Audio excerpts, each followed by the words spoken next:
वही कबीर की मति का साक्षी है, जो सब मतियों का आधार है, साक्षी है और सदा है और पहले भी था। मतियां नहीं थी, मतियां बदली, मतियां प्रकट हुई, कम हुई, ज्यादा हुई, उसके पहले जो था उसको बोलते हैं सनातन। जय जय। तो अब क्या होता है कि हम लोगों की मति नेरो होती है ना कि हम तो सनातनी हैं, वो बोलता हम जैनी है, हम ईसाई है, हम पारसी है। अरे तुम पहले सनातन सत्य हो, बाद में जैनी मान लो थोड़ी देर के लिए, सिंधी मान लो थोड़ी देर के लिए, पंजाबी मान लो थोड़ी देर के लिए। हमारा शरीर सिंध जगत में पैदा हुआ था, मेरे पिताजी नगर सेठ थे और झूलेलाल हमारे इष्ट थे। तो वो तो जन्मजात उनके बहुत चमत्कार, जैसे भगवान श्री कृष्ण का पूतना को ये करना, ऐसे मूर्ख बादशाह को ये, वो बहुत लंबी कहानी कथा है, एक भागवत है ऐसा। तो झूलेलाल भगवान को हमारे कुल वाले मानते थे, हम लाल के पुजारी हैं, ये वो है। लेकिन अगर उसी वाड़े में मैं रहता तो मुझे सनातन सत्य का साक्षात्कार नहीं होता। मैं सिंधी हूं, झूलेलाल झूलेलाल आयो लाल झूलेलाल, तो उतना ही करते रहते। लेकिन सितारों से जहां कुछ और भी है, इश्क के इम्तिहान कुछ और भी तो है ना।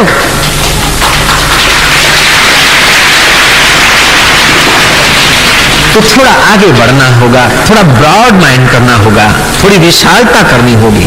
जब कॉलेज में हम लोग पढ़ते हैं तो जैन के लिए अलग शिक्षा और गुजराती के लिए अलग, पंजाबी के लिए अलग होती थोड़े हैं। हमें प्रोफेसर बनना है, एमए बनना है, एमडी बनना है, एमबीबीएस बनना है, तो कॉलेज में तुम साथ में पढ़ते हैं, स्कूलों में हम साथ में पढ़ते हैं। तो ऐसे ही धर्म को भी हम साथ में अगर समझे विशाल माइंड करके, तो सब कुछ हमारा ही तो है। मानवी ने ऐसी ऐसी रेखाएं बना दी, खुद गर्जी तत्वों ने ऐसे ऐसे दायरे बना दिए कि हमारे जो एक भरवाड़ होते हैं ना, कि हमारे बकरा उसमें न चला जाए, हमारा घेटा उसके घेटे में न चला जाए। तो हम लोग घेटे बकरे थोड़े हैं भैया, हम तो इंसान हैं और इंसान जीवात्मा परमात्मा की औलाद है।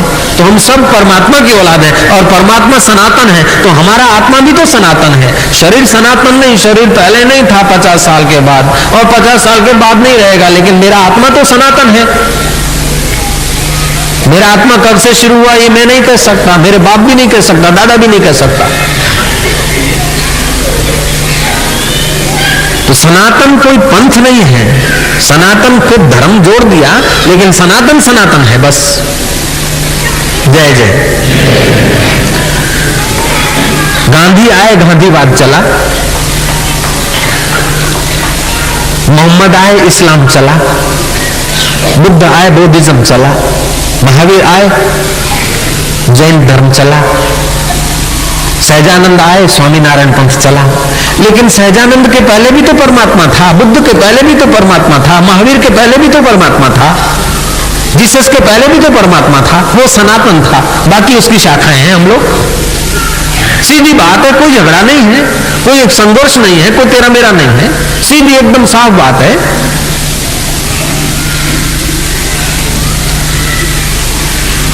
और उस सनातन की यात्रा, सनातन सत्य का स्वाद जब तक नहीं आता ना, तब तक व्यक्ति की पूरी वासना निर्मूल नहीं होती। जब तक असली सुख नहीं मिलता ना, तब तक नकली सुख की वासना नहीं मिलती। और जितना नकली सुख आदमी छोड़ता नहीं, उतना असली सुख की यात्रा नहीं होती। जैसे नाविक नाव को ले भागता है और नाविक को ले भागती है, ऐसे जितना आदमी इच्छाएं छोड़ता है उतना सच्चा सुख मिलता है, और जितना सच्चा सुख मिलता है उतनी ही इच्छाएं छूटती जाती है। किश्ती नाविक नाव को ले जाता है और नाव नाविक को ले भागती है, ऐसी सापेक्ष है। जो भोजन करते जाते हैं ना, तो भूख भी मिटती जाती है, स्वाद भी आता जाता है, पुष्टि भी आती जाती है, साथ में होता है। ऐसी इच्छाएं छूटती तो अंदर का सुख मिलता है, और अंदर का सुख जितना बढ़ता जाता है उतनी इच्छाएं फीकी होती जाती है।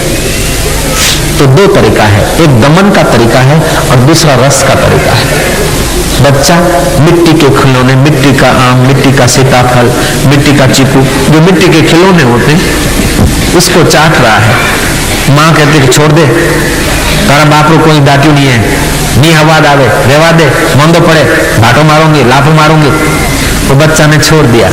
दूसरी चतुर माँ है, उसने क्या करा, देसी आम लेकर, आपूस या देसी आम लेकर उसको घोल दिया, बच्चे के होठ को चखा दिया। अब असली आम का थोड़ा रस मिल गया ना, तो मिट्टी का आम छूट जाएगा। ऐसी योग क्या है कि आदमी को अंदर का रस आता है ना तो बाहर की इच्छाएं कम हो जाती है, वासनाएं खत्म होने लगती है।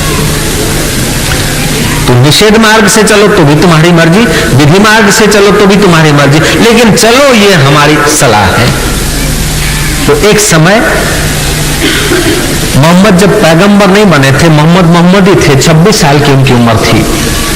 मोहम्मद 26 साल के थे और उनकी पत्नी की उम्र थी 40 साल की। मोहम्मद साहब ना बैरारी उम्र थी 40 वर्ष, बैरू 40 वर्ष અને आदमी था 26 वर्ष। तभी की बात है। सुबह सुबह स्नान करके मोहम्मद साहब नहीं बने थे, मोहम्मद स्नान करके किसी पर्वत पर चले गए, मगरे पर बिछाकर बंदगी करने लगे और बंदगी में प्रार्थना करते करते अपने अहम को विसर्जित करने लगे। और अहम में इच्छाएं होती हैं, आत्मा में इच्छा नहीं होती, शरीर जड़ है उसमें इच्छा नहीं होती, अहम में इच्छा होती, मनोमय कोश में इच्छा होती। तो मोहम्मद प्रार्थना करने लगे कि हे मेरे मालिक, हे मेरे खुदा, हे मेरे प्रभु, हे मेरे भगवान, हे मेरे मालिक, हे मेरे मालिक, मैं तो तुझे नहीं जानता लेकिन तू तो मुझे जानता है ना। मैं तुझे नहीं खोज सकता हूं मेरे मालिक, मुझ में इतना दम नहीं कि मैं तुझे खोज लूं, मुझ में इतना बल नहीं कि मैं तेरे तक पहुंच लूं, लेकिन तुझ में तो इतना बल है तो मुझे जल्दी मिल सकता है। हे मेरे मालिक, मैं तुझे खोजूं, इतना बल मुझ में नहीं, लेकिन तू मुझे मिले तो तेरे लिए आसान है। हे मेरे दया के सागर, हे मेरे ईश्वर, हे खुदा, इस बंदे पर तेरी रहमत चाहिए और कोई नहीं। तेरी रहमत के बिना ये बंदा कई जन्मों में माताओं के गर्भ में भटकता आया। मेरे मालिक, मेरे मालिक, मेरे खुदा, मेरे प्रभु, करते करते वो मोहम्मद का अहम थोड़ा अहमलेस हुए, अहंकार थोड़ा विसर्जित हुआ। इतने में क्या हुआ कि उनके शरीर में कंपन होने लगा। जो अहंकार विसर्जित होता है तो सुषुप्त शक्तियां, कुंडली शक्ति, चित्त शक्ति जागृत होती, शरीर में कंपन होने लगा। कंपन होते होते कंपन बढ़ गया और कुंडली जागती तो शरीर में गर्मी गर्मी होती है अथवा ठंडी लग रही खुजोरों की, ऐसा भी होता है। कभी हाथ से आने लगता है, कभी रुदन होने लगता है, करना नहीं पड़ता हो जाता है। कई जन्म के संस्कार जो है ना वो विस्फोटित होने लगते हैं। हृदय शुद्धि की प्रक्रिया है। उस जमाने इतने प्रचार के साधन नहीं थे, मोहम्मद को तो पता नहीं, वो बेचारे घबरा गए क्या हुआ। बहुत कुछ उसको अनुभव हुए, बाद में अपने घर आए तो मिसेस मोहम्मद को कहा, अपनी पत्नी को कहा कि रजाइयां डाल दे। घर की जो भी रजाइयां थी सब डाल दी गई, लेकिन वो कंपन बंद नहीं हुआ। ठंडी का बुखार आता है ना, ताधियो ताव, ऐसा कुछ उनको भ्रांति हो गई कि मुझे खुले में बैठे हूं, कोई ठंडी लग गई, कोई ठंडी का बुखार आ गया, तो शरीर कांप रहा है, थथर थथर था थथर थथर हो रहा है। तो रजाइयां सब डालने पर भी उस ठंडी का कंपन बंद नहीं हुआ, और बड़ा जो इलाज किया तू मर जा, और बड़ा जो कंपन रोकने के लिए गुदड़े डाले तू कंपन बढ़ा, क्योंकि सुविधा हो गई। आदमी खड़ा है तो उसका अहंकार खड़ा है, आदमी बैठा है तो उसका अहंकार बैठा है, और आदमी जब दंडवत करता है तो उसका अहंकार भी लेट जाता है। इसलिए गुरु की संप्रेक्षण शक्ति वहां काम करती है, इसीलिए तुम दंडवत प्रणाम करते हैं। तो मोहम्मद लेट गए तो उसको और कुछ मिला, स्पंदन का मौका।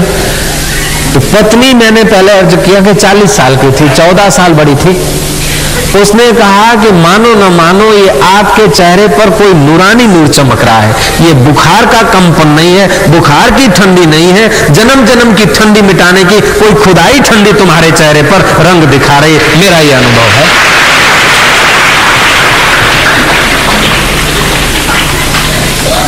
मोहम्मद साहब की पत्नी कहती है कि तुमको ये ठंड का बुखार नहीं है, लेकिन ये जन्म जन्म के पाप और बुखार मिटाने का कुछ हो रहा है। सच बताओ क्या हुआ था, कैसा हुआ था? मोहम्मद ने कहा, मैं गया